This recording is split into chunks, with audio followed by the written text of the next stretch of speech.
بسم الله الرحمن الرحيم.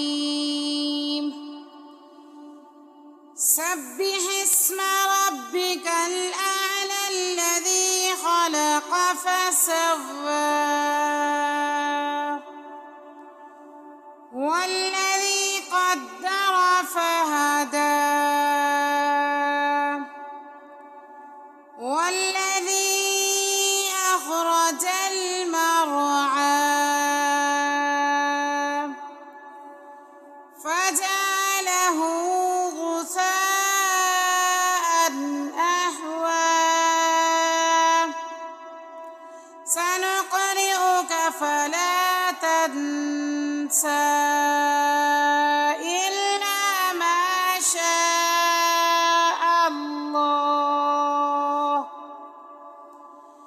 إنه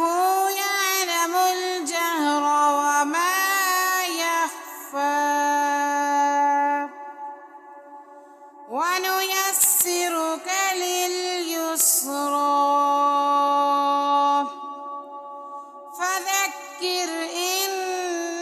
نفعت الذكرى سيذكر من يخشى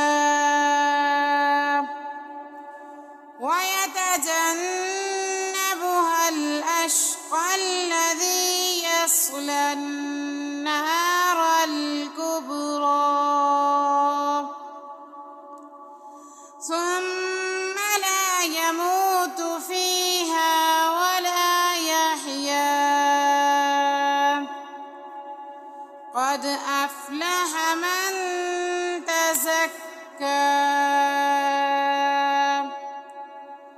وذكر اسم ربه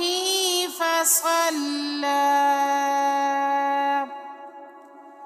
بل تؤثرون الحياة الدنيا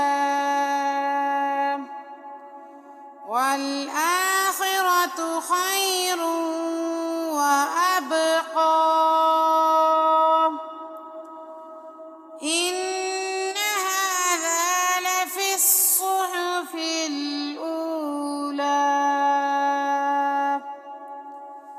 صحف إبراهيم